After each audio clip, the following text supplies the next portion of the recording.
morning sun filtered through the tall windows of the courthouse, painting soft golden lines across the marble floor. It was another quiet day in the town, and the federal judge walked in just as he always did, calm, steady, and with a look of purpose on his face. People often noticed his gentle smile, the kind that made even nervous defendants feel a little more at ease. He was known for being fair. Not soft, not harsh, just fair. For years he had served the people with honesty and patience. He listened carefully to every story, every witness, and every lawyer who stood before him. Some respected him deeply for it. Others, especially a few officers who had been caught in corruption cases, hated him for the same reason. Those officers never forgot how their lies fell apart in his courtroom, and they never forgave him for it. Behind the scenes, the judge had unknowingly made powerful enemies. He didn't like corruption, and he didn't tolerate injustice no matter who was involved. He believed everyone, police, politicians, or citizens, should be equal before the law. But that belief, as noble as it was, didn't sit well with a few men in uniform who thought power made them untouchable. One of those men, a police sergeant with a sharp tongue and a short temper, had once stood trembling in the witness box while the judge questioned him about a fake report. The sergeant had been exposed for lying under oath, and though he wasn't jailed, his career took a hit. From that day on, he carried bitterness inside him, blaming the judge for his downfall. Over time, his anger grew into obsession. In the back room of the police station, he often talked about how unfair the judge was, how he needed to be taught a lesson. At first, his fellow officers laughed it off, thinking he was just venting. But as months passed, the talk turned darker. They began to imagine ways to bring the judge down, to make him look corrupt, just like they had been accused of being. While they schemed in shadows, the judge's days went on as usual. He spent his mornings reviewing case files, his afternoons in court, and his evenings walking through his quiet neighborhood. People greeted him warmly. The old shopkeeper near his home always had a kind word for him. The children in the park waved as he passed by. But behind those peaceful moments, things were beginning to shift. Small, strange rumors started to float around town. Someone claimed they saw an envelope being handed to one of the judge's clerks. Another said the judge had purchased a piece of property under a false name. None of it was true, but rumors have a way of growing wings. The first time he heard one, he laughed softly. "People love stories," he said to his clerk. "Let's not give them too much attention." But even as he smiled, there was a trace of worry behind his eyes. Meanwhile, at the police station, the sergeant and two of his close friends were putting their plan into motion. They had access to everything: files, evidence rooms, communication logs. They knew how to make something look real, even when it wasn't. They started creating fake financial records that made it seem as if the judge had been receiving secret payments. They used anonymous emails, fake bank receipts, and carefully written reports to make their story believable. Their plan was simple but cruel. They would find these false documents during a surprise investigation, leak them to the local news, and let the judge's career crumble. As they plotted, the judge continued working, unaware that every move he made was being watched. He didn't know that one of his calls had been tapped or that one of his assistants was being followed. Weeks later, the first blow landed. A small local newspaper ran a headline that said, "Federal judge accused of secret dealings." It was vague and full of speculation, but it was enough to make people talk. At first, the judge didn't want to respond. He believed truth would protect him. He had done nothing wrong, but the whispers grew louder. Some of his colleagues started to act differently, avoiding eye contact, speaking with forced politeness. His neighbors, who once smiled warmly, now greeted him with hesitation. Even in the courtroom, he could feel eyes watching him with quiet suspicion. At home, his wife tried to comfort him, saying it would all pass. But she too felt the tension.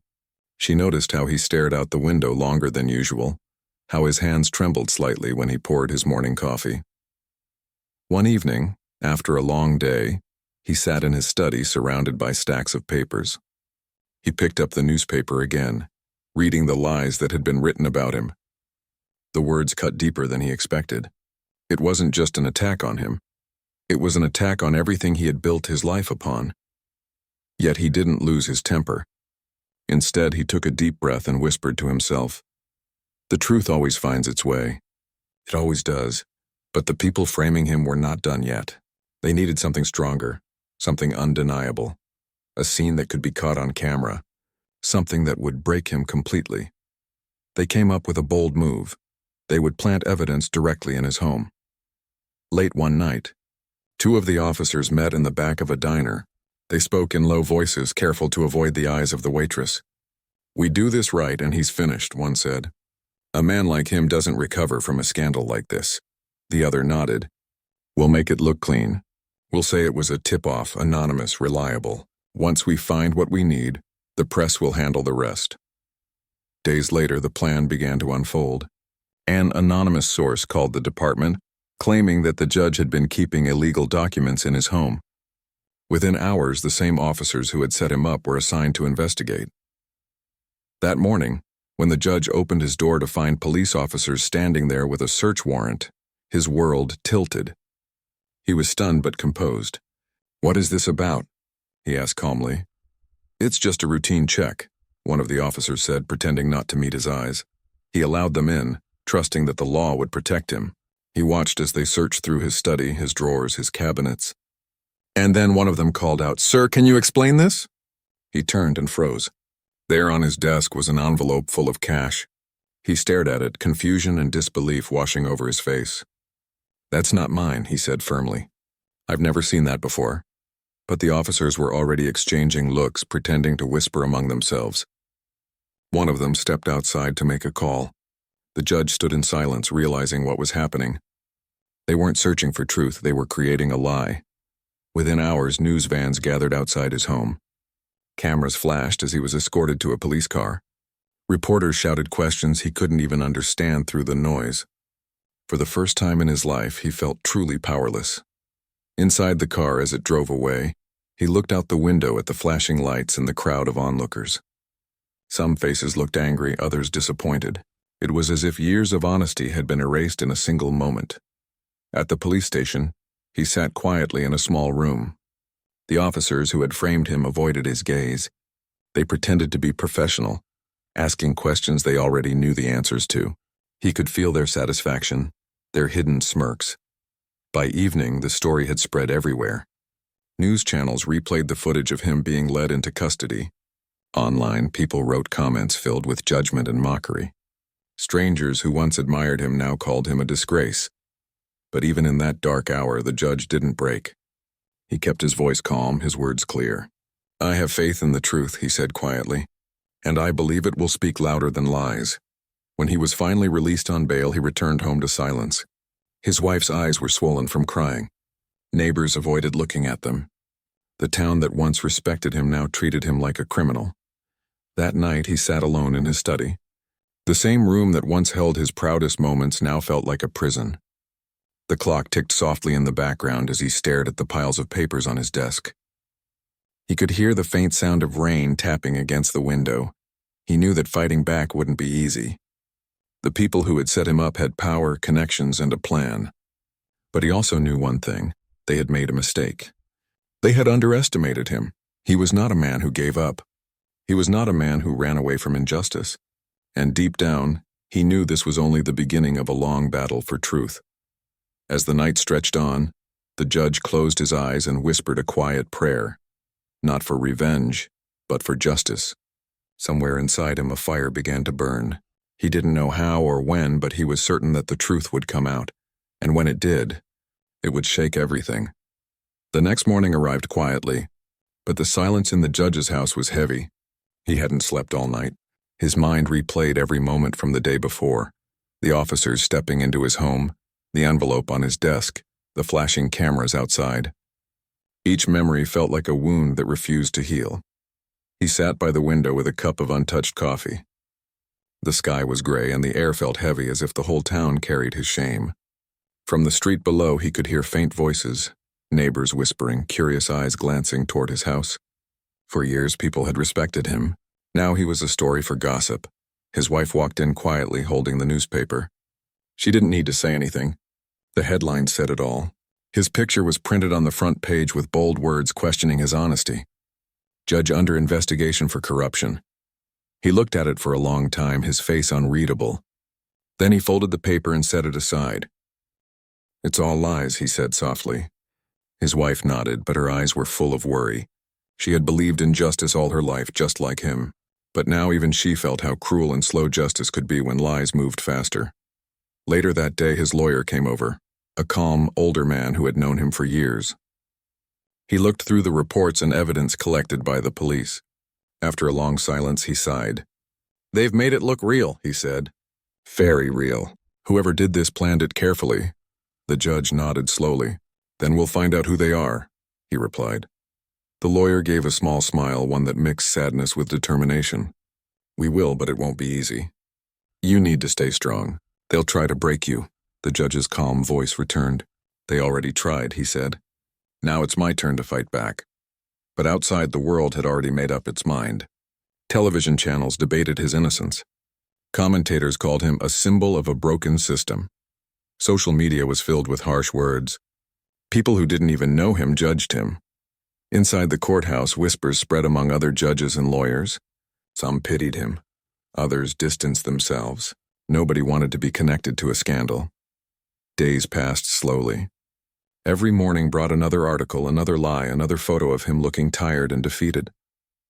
Reporters camped outside his home, shouting questions whenever he stepped out.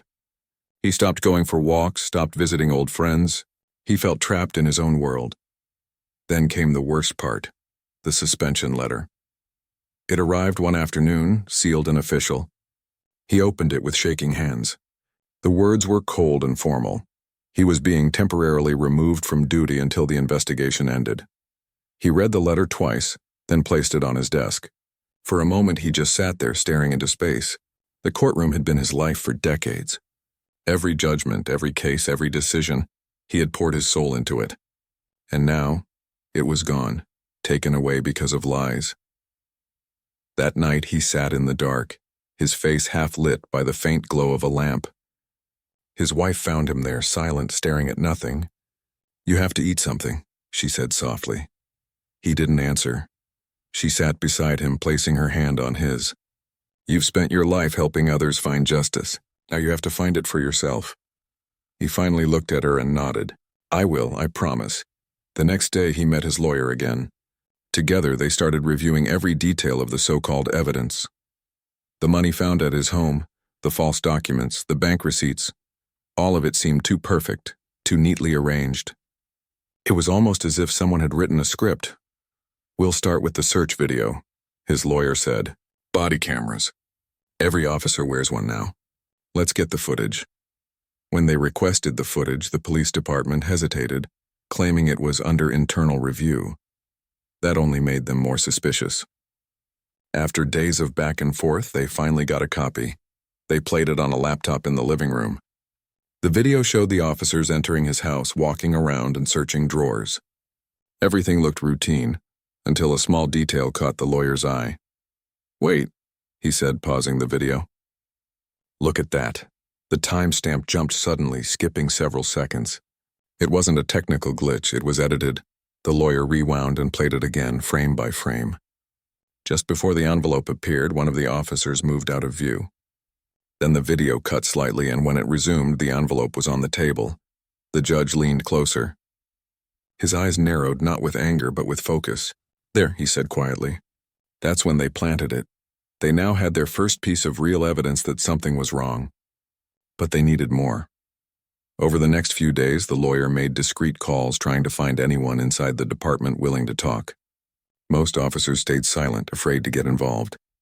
But one young officer, new to the force, finally agreed to meet. They met at a quiet diner outside of town.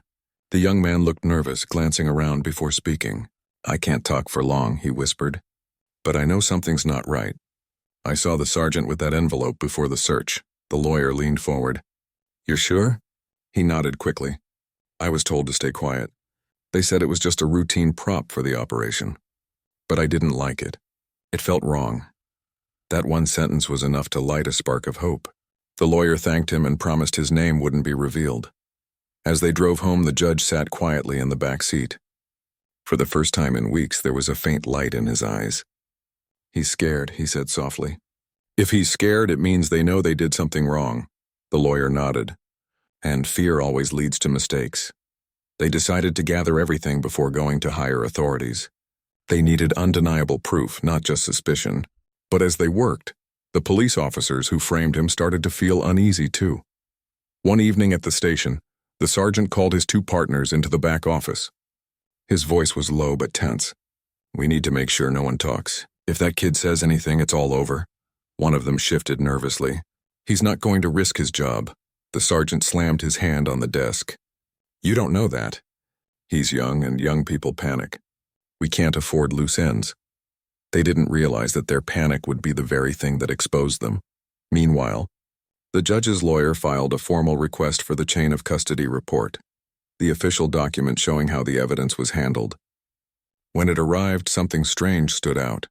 The person listed as having found the envelope had signed the form an hour before the search had even begun.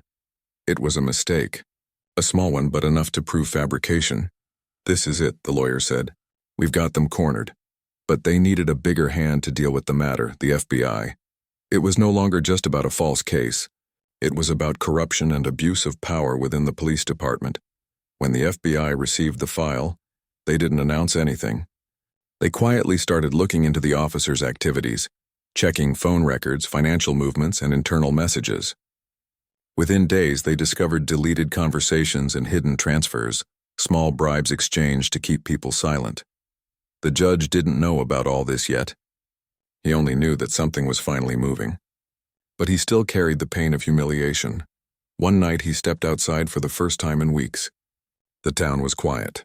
The air smelled of rain, and the streetlights cast long reflections on the wet road. He walked slowly, his thoughts heavy but clear. He thought about justice, how fragile it was, how easily it could be twisted by those in power. He had spent his whole life defending it, yet here he was, fighting to prove he still deserved it. As he reached the end of the street, he heard footsteps behind him. It was his lawyer who had come to share news. "We're close," he said quietly. "The investigation is bigger than we thought. It's not just you they tried to frame. They've done it before to others who stood against them." The judge turned to him. "Then this isn't just about clearing my name anymore." His lawyer nodded. "No, it's about fixing what they broke." The next morning, the FBI made their first quiet move. They sent agents to the police department not to arrest anyone yet, but to collect more evidence. Computers were taken, emails were recovered, and soon a clear picture began to form. Inside the department, tension spread like wildfire. Officers whispered to each other in hallways. The ones who had been part of the setup started to panic. The sergeant who led the plan began to lose sleep, constantly checking his phone, waiting for the call he feared would come. One evening, as the judge sat at home reading through some files, his lawyer called. "They're in trouble," he said simply. "The truth is surfacing. It's only a matter of time now." The judge didn't smile, but he closed his eyes and took a long breath. "Good," he said. "But I don't want revenge. I just want the truth out. That's all."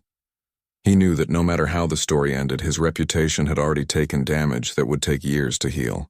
But deep inside, he also knew that when the truth came out, it would not only clear his name, it would expose the very system that allowed lies to destroy lives. As the FBI continued their quiet work, the officers' fear turned into desperation. They tried to erase files, change reports, and blame each other. But it was too late. The net had already closed around them, and while the town still whispered and doubted, the first cracks had begun to appear in the wall of lies. The man they thought they had destroyed was still standing. He was tired, bruised, and humiliated, but still standing. And soon everyone would know the truth. The morning began like any other, but something in the air felt different. The small town was unusually quiet, as if everyone sensed that something big was about to happen. The judge sat at his kitchen table, the same table where so many difficult conversations had taken place over the last few weeks. The sunlight came through the window, falling across the pile of papers that had become his life. Case files, letters, reports, and news clippings. He looked tired but calm. His eyes, once full of quiet confidence, now carried the weight of betrayal and patience. He had learned to stop reacting to rumors. He had learned that silence was sometimes stronger than shouting. His wife placed a cup of tea beside him and touched his shoulder gently. "You've done everything you could," she said softly. "Now it's their turn," he nodded. "The truth always comes late," he said, "but it never forgets to come." At the same time, across town, tension was rising inside the police department. The officers who had built the false case were growing nervous. They could feel that something was closing in on them. The FBI had not made any arrests yet, but the agent's quiet presence was everywhere, asking questions, requesting files, checking security footage. Every whisper, every glance in the hallways carried suspicion. The sergeant who started the plan sat in his office, staring at his phone. He had stopped sleeping properly. His hands trembled slightly every time a new call came in. His two partners, who once joked about their plan, no longer laughed. Now they barely looked at each other. One afternoon, they were called into a meeting with their chief. The chief's face was tense, his voice sharp. "I got a call from federal agents this morning," he said. "They're digging into that judge's case. They're saying there are inconsistencies in your reports." The sergeant forced a smile. "It's just a misunderstanding. We did everything by the book." The chief's eyes narrowed. "You better hope so. Because if you didn't, you won't just lose your badges, you'll lose everything." When they walked out of the office, the air felt heavier. They knew what the chief didn't. The case wasn't clean. They had crossed a line that couldn't be erased. That evening, the judge's lawyer arrived at his home again, holding a folder filled with new information. The lawyer placed it on the table, his face serious but hopeful. "It's happening," he said. "The FBI found something big. Bank records, messages, hidden payments between officers. They even recovered deleted text conversations that show how they planned the setup." The judge listened silently, his expression calm. "So it's finally coming out," he said. The lawyer nodded. "Yes, but we have to be patient. They're still building the case. They want everything to be airtight before they move." The judge leaned back, closing his eyes for a moment. "Patience," he whispered. "That's what justice demands the most." Meanwhile, the young officer who had secretly spoken to the lawyer was struggling with guilt. Every day he came to work afraid that his secret would be discovered. He avoided eye contact with the others, barely spoke, and kept his head down. But one evening, as he was leaving the station, the sergeant caught up to him. "Walk with me," the sergeant said in a low voice. They stepped outside into the parking lot. The air was cold. The sergeant looked at him, his expression unreadable. "You've been quiet lately," he said. "Too quiet." The young officer's heart raced. "Just tired," he replied quickly. The sergeant nodded slowly, stepping closer. "You're not thinking of saying anything stupid, are you? Because if you are, remember, loyalty is everything in this job." The young man swallowed hard. "I know," he said. But that night, as he sat alone in his apartment, he couldn't shake off the feeling that things were falling apart. He knew what they had done was wrong. He had joined the force to serve justice, not destroy it. He picked up his phone, opened the number the lawyer had given him, and typed a short message. "They're panicking. You should move fast." That message changed everything. The next day, the FBI scheduled private interviews with all the officers involved. They started with simple questions. About procedures, about timing, about who authorized what. But as each officer spoke, their stories began to clash. One said the evidence was found in the study. Another claimed it was in the drawer. A third said it was in the safe.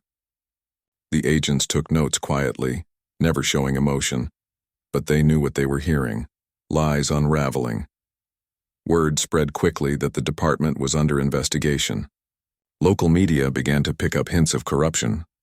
The same people who once celebrated the judge's arrest were now whispering in shock. For the first time, the public started to question whether they had judged too soon. At home, the judge avoided watching television, but he could feel the change. The reporters outside his house seemed less aggressive now. Some even offered apologies for their earlier words, but he didn't let it comfort him. He had learned how easily people change their sides when the wind shifts. Late one night, the lawyer came by again. He looked tired but satisfied. "We've got them," he said. "The young officer is ready to testify. He's willing to give a full statement about what happened." The judge looked at him quietly. "He's brave," he said. He could have stayed silent, the lawyer nodded. "Yes, but he chose truth over fear. Not many people do that." The FBI took the young officer's statement the next day. He told them everything, the meetings, the plan, the fake reports, the planted envelope. He even showed them text messages where the sergeant bragged about finally teaching the judge a lesson. That was the final piece they needed. The agents didn't wait long. They compiled all the evidence and presented it to federal prosecutors. Warrants were prepared in secret. The timing had to be perfect. The judge didn't know the exact day or hour when it would happen, but the lawyer told him to be ready. "You might get a call soon," he said. "And when you do, everything will change." It happened early one morning. The judge was sitting at his desk when his phone rang. The lawyer's voice came through, calm but filled with emotion. "They've been arrested," he said. "All of them. The FBI moved in this morning. It's over." For a moment, the judge said nothing. He just sat there staring at the wall. The weight of weeks of pain, humiliation, and silence began to lift little by little. He finally whispered, "Thank you." News spread across the town within hours. The same television channels that had once shown his arrest were now showing the officers being led away in handcuffs. The irony was hard to miss. The people who once mocked him were now watching the real criminals face justice. At the station, chaos broke out. The sergeant tried to deny everything, shouting that it was all a misunderstanding. But when the agents showed him the proof, the text messages, the reports, the missing footage, his words faded. His two partners broke down quickly, admitting the truth in desperation. By evening, the town was buzzing. Everyone talked about how the story had turned. Some felt guilty for doubting the judge. Others were simply shocked at how deep the corruption had gone. The judge didn't celebrate. He didn't shout or cry. He simply sat in his living room, watching the sunset through the window. His wife came and sat beside him. "It's over," she whispered. He shook his head slowly. "No, the truth is out, but it's not over. Not yet. Justice doesn't end when lies are caught. It ends when the truth is heard by everyone." Over the next few days, the FBI continued collecting more evidence, ensuring that no detail was left hidden. The case against the officers became stronger by the hour. The prosecutors filed charges for corruption, evidence tampering, and obstruction of justice. The judge was called to testify, not as a suspect anymore, but as a victim of false accusation. The courtroom that had once been filled with whispers against him was now filled with silence as he walked in. People stood up when he entered. He spoke calmly, every word measured, every sentence filled with quiet strength. He didn't accuse or insult anyone. He simply told the truth step by step, like a man describing something painful but necessary. The lawyers on the other side tried to shake his confidence, asking tricky questions, but he never wavered. His voice remained steady, and his dignity filled the room. Outside, people waited for the verdict. Reporters spoke about his courage, about how he handled everything without losing composure. The same people who once doubted him now admired him. After the hearing, as he walked out of the courthouse, cameras flashed. But this time the tone was different. Reporters called out his name, not with accusation, but with respect. He didn't smile, but he nodded politely before getting into his car. That night, the town felt different. The story that had once divided people now brought them together. Everyone realized how easily truth could be buried by lies, and how hard it was to bring it back. In his study, the judge opened the same drawer where the fake envelope had once been found. It was empty now, but he stared at it for a long time. It reminded him of how fragile reputation could be, how one moment of deceit could erase years of honesty.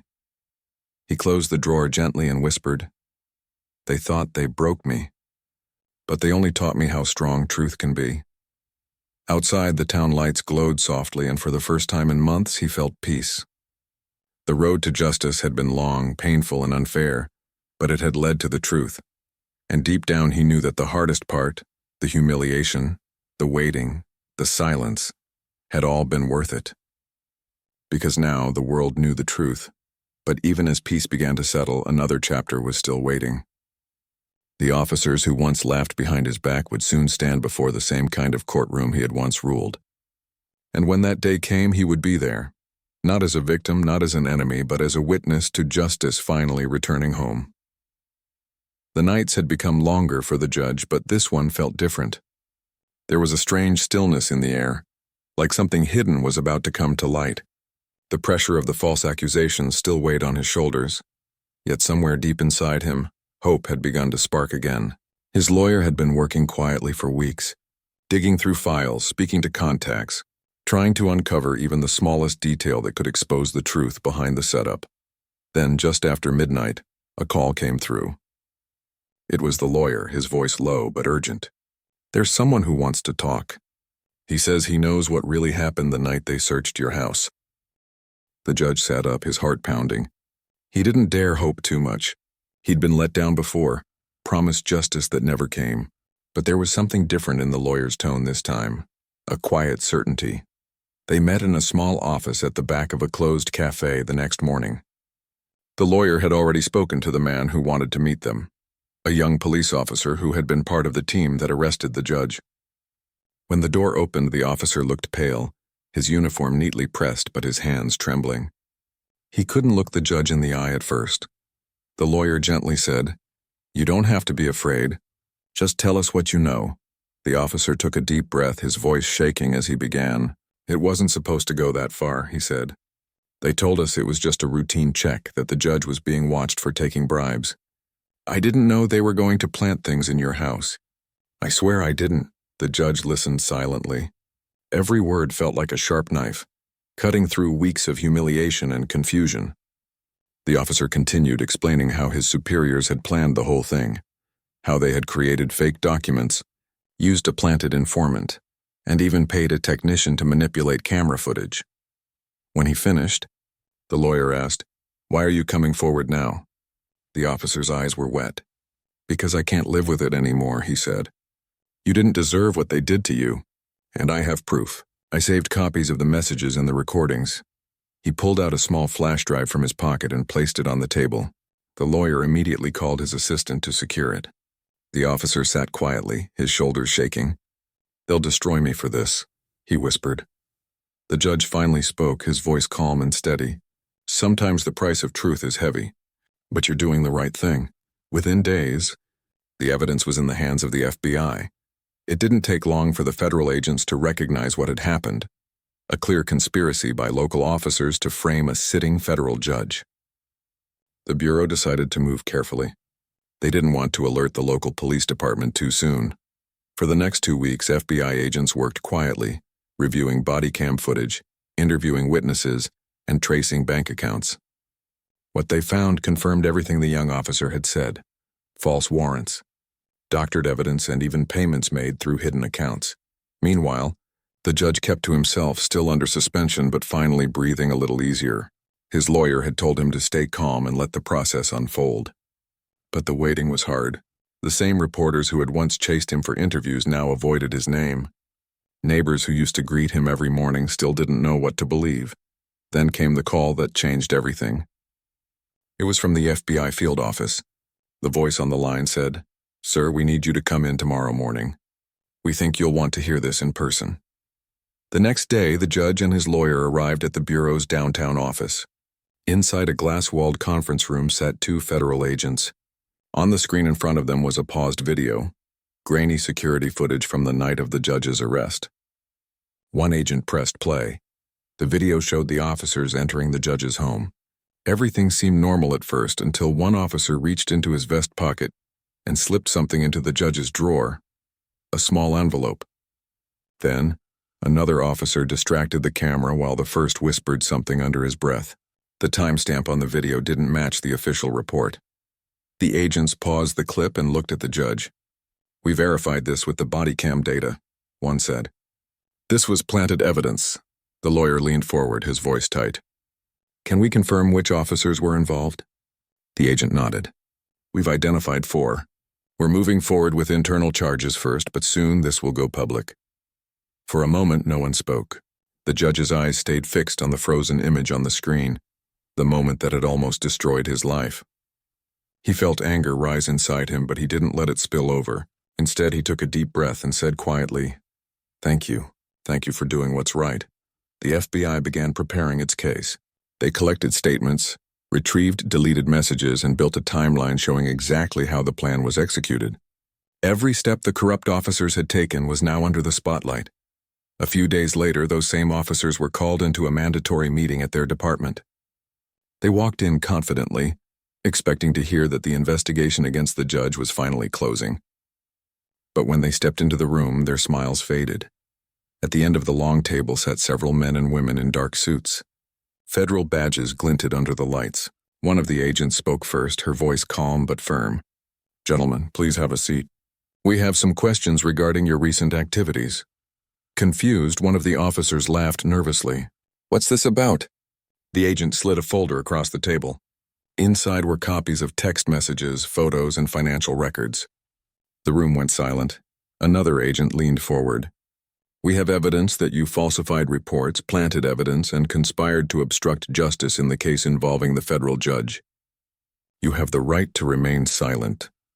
The shock on their faces was unmistakable. One officer tried to protest, saying, "This is a mistake." But the agent cut him off. We have recordings. We have timestamps. We have witnesses. You can either cooperate now or face the full charges. The officers looked at each other, panic spreading among them. One of them stood up and said quietly, "I need a lawyer." By the end of that day, the story had reached the news again. But this time, the headlines were different. FBI investigates local officers for framing federal judge. The town was stunned. People who had turned their backs on the judge now watched the story unfold in disbelief. Reporters began camping outside the courthouse again, but their tone had changed. Now they wanted his side of the story. The judge refused interviews. He told his lawyer, "Let the truth speak for itself. I don't need to shout. They'll see it soon enough." Meanwhile, one of the arrested officers broke down during questioning. He confessed to everything, confirming that the plan was rooted in resentment. They couldn't stand that the judge had previously ruled against their misconduct cases. The confession was recorded and later used as evidence. When the FBI released its official statement, it included details of the cover-up, the forged warrants, and the racial comments exchanged between the officers and private messages. The truth was out, and there was no denying it anymore. Inside his quiet home, the judge sat by the window late that night. The city lights glowed outside, but his thoughts were far away. He had lost months of his life to lies and humiliation, yet he felt no desire for revenge. What mattered to him was that justice had finally begun to turn back in the right direction. His lawyer called again. "They're filing charges tomorrow morning," he said. "And they're reinstating you. You'll get your position back." The judge smiled faintly. "I appreciate it," he said softly, "but I just want peace now." The next morning, as the FBI escorted the corrupt officers into custody, cameras flashed and microphones crowded the courthouse steps. The same news anchors who once called him disgraced now used words like wrongly accused and victim of conspiracy. Still, he stayed quiet. He walked past them with his head held high, ignoring the noise, focusing only on the simple rhythm of his footsteps echoing down the courthouse hallway. That afternoon, the young officer who had come forward visited him again. He looked tired but relieved. "I heard they're arresting them today," he said. "I just wanted to thank you for not hating me." The judge shook his head gently. "You did the right thing. That's what matters." As the officer left, the judge stood by the window once more, looking at the clouds drifting over the city. The world outside was loud and chaotic, but for the first time in a long while, his heart felt light. He knew there was still more to come. Trials, testimonies, headlines. But the hardest part was over. The truth had found its way out of the shadows, and though he had been dragged through the mud, he had never let bitterness consume him.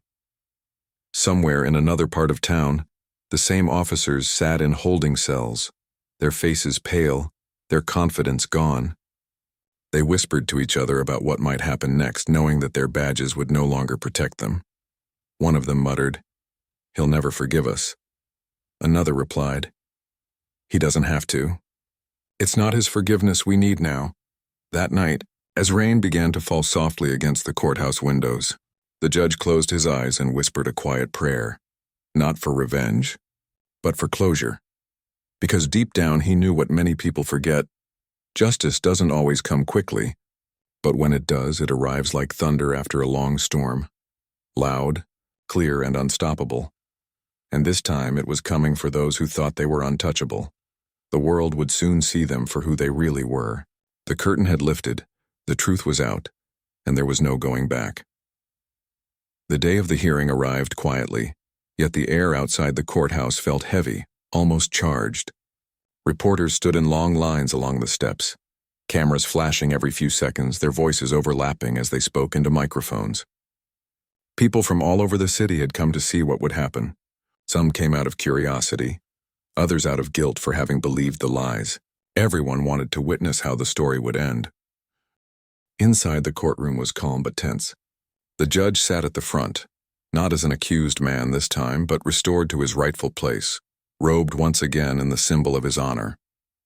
He had been officially cleared by the federal department, reinstated, and now presided over the very hearing that would decide the fate of the men who tried to destroy him. He sat quietly as the room filled. The officers who had framed him were led in by marshals. They looked nothing like the confident men who had once stormed into his home. Their faces were pale, their uniforms replaced with plain suits, and their eyes never rose from the floor. When they took their seats, a murmur ran through the crowd. It was strange, almost cruel, that fate had brought them here to stand before the same man they had tried to crush.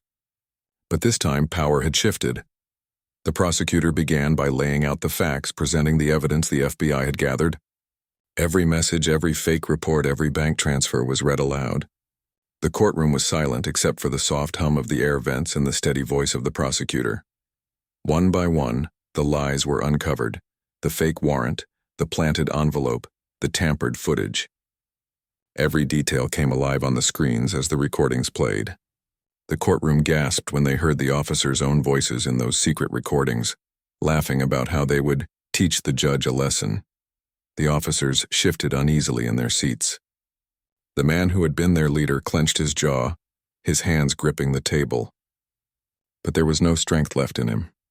After the evidence presentation, the defense lawyers tried to argue that their clients had been under pressure, that they had made poor choices in moments of anger, that they never meant to destroy anyone's life. But the words felt empty in that room. The truth was too loud to ignore. Hours passed. The session stretched into the afternoon. Outside, people waited for updates, their faces pressed against the courthouse gates. Inside, the air grew thick with emotion. When it was time for the defendants to speak, the first officer stood. His voice trembled as he said, "I made a mistake. I went along with something I should have stopped. I can't take back what I did, but I'm sorry." The second one broke down completely, his words dissolving into tears. "I ruined a man's life for no reason," he said, his voice breaking. "I don't deserve forgiveness, but I beg for it anyway." The room stayed silent. Even the journalists, always hungry for headlines, didn't move. Finally, the senior officer, the one who had planned it all, stood. His face was stiff, his voice heavy with regret. "I don't expect anyone here to believe I'm sorry," he said quietly. "But I am. I let my pride and hatred blind me. I thought I could control everything. I was wrong." Then he looked up at the man in the robe, the same judge he had once mocked. His eyes glistened with shame. He whispered, "I don't know how to live with what I did to you." The judge listened, his face calm and unreadable. When it was his turn to speak, the courtroom leaned forward. Everyone expected anger or perhaps relief. But what came was something different. He rose slowly, his voice gentle yet firm. "I have spent months being called things I never was. I have seen my name dragged through mud, my home invaded, my family frightened. I have watched people I trusted turn away in silence. And through it all, I kept asking myself one question: why?" He paused, his gaze steady. "I thought justice was something that only happened in courtrooms. But I learned it begins inside a person, in the choices we make when no one is watching." The room was so quiet that even the sound of someone shifting in their seat seemed loud. He continued, "You wanted to break me. You wanted me to fall apart, but I refused to hate you, because hate only gives power back to those who wronged you, and I decided long ago that no one would control who I am or what I believe in." The officers stared at him, tears forming in their eyes. The judge then looked toward the prosecutor. "Justice will do what it must," he said. "But as for me, I forgive them. Not because they deserve it, but because I deserve peace." Gasps filled the room. Some people wiped their eyes. Even the reporters lowered their cameras for a moment. The officers began to weep quietly. One of them fell to his knees, sobbing, "I'm sorry, sir. Please forgive me." The judge simply nodded and turned back toward his bench. His face was calm, but his heart was heavy. He wasn't forgiving them to appear noble. He was forgiving them because he knew that carrying bitterness would only keep him chained to the past. When the verdicts were announced, the sentences were fair but firm. The lead officer received the longest term, years in prison for conspiracy, falsifying evidence and obstruction of justice. The others were sentenced to shorter terms, with chances for early release based on cooperation. The judge didn't smile or celebrate. He simply closed his file and stood up. The courtroom rose as he walked out, his steps slow but steady. Outside, the sky was overcast, a soft wind brushing through the crowd that had gathered. Cameras flashed again. Microphones reached toward him, but he didn't stop to speak. He simply looked up for a moment, took a deep breath, and walked down the courthouse steps.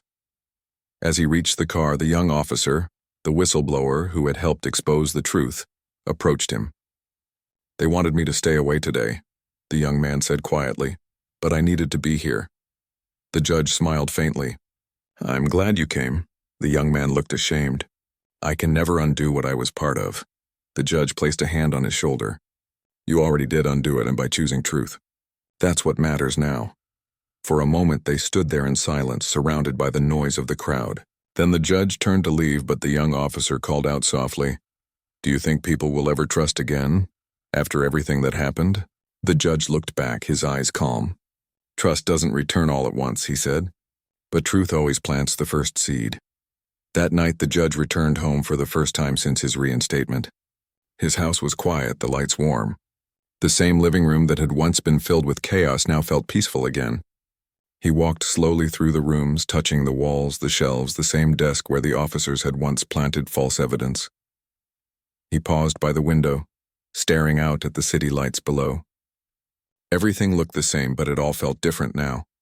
He thought about the long journey, from the moment of his arrest to the moment of his return. The humiliation, the doubt, the nights spent wondering if truth even mattered anymore. And now, here he was, standing free, his honor restored. He picked up a small photo from his desk, a picture of him from years ago taken after his first appointment as a federal judge. His smile in that photo looked younger, more certain. Now, after everything, he smiled again, but differently, wiser, quieter. In the days that followed, news channels ran endless coverage of the story. Some called it a rare victory for justice. Others focused on the moral weight of the judge's forgiveness. Social media flooded with messages of support. People who had once believed the lies now wrote letters apologizing for doubting him. Old colleagues reached out to welcome him back. Even strangers sent flowers and cards thanking him for standing tall when others would have broken. He appreciated the kindness, but he didn't crave the attention. He only wanted peace, the kind that doesn't come from applause but from knowing he had done what was right. Weeks later, he resumed work. The first morning he walked back into the courthouse, the entire staff stood quietly in respect. Some clapped softly, some had tears in their eyes. He nodded politely and went straight to his chambers. When he sat down behind his bench again, the sound of the gavel in his hand felt familiar, almost comforting. For the first time in months, he felt at home. Each day after that, he worked as he always had, calmly, fairly, without bias. He treated every case with the same patience and care he had always shown. But now there was something deeper in his gaze, an understanding that justice isn't just about punishment. It's about truth, compassion, and endurance. Sometimes between hearings, he would look at the empty seats where the officers had once sat during their trial. He didn't feel anger anymore, just a quiet sadness, and perhaps a trace of pity. He hoped that one day, they too would find peace in their hearts, even if they had to find it behind walls. Months later, during an interview for a legal publication, a journalist asked him, "After all that happened, do you still believe in justice?"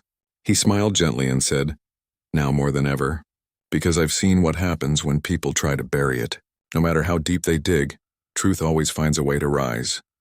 The journalist was silent for a moment, then nodded. The judge looked away, his thoughts far beyond that room, beyond laws and verdicts, to something simpler. The quiet strength it takes to keep faith when the world turns against you. He had learned that justice was not about revenge. It was about balance, restoring what was broken without losing yourself in the process. As months turned into a year, the story faded from headlines, but people still remembered. His case became a quiet symbol, a reminder that no amount of hate or lies can defeat truth forever.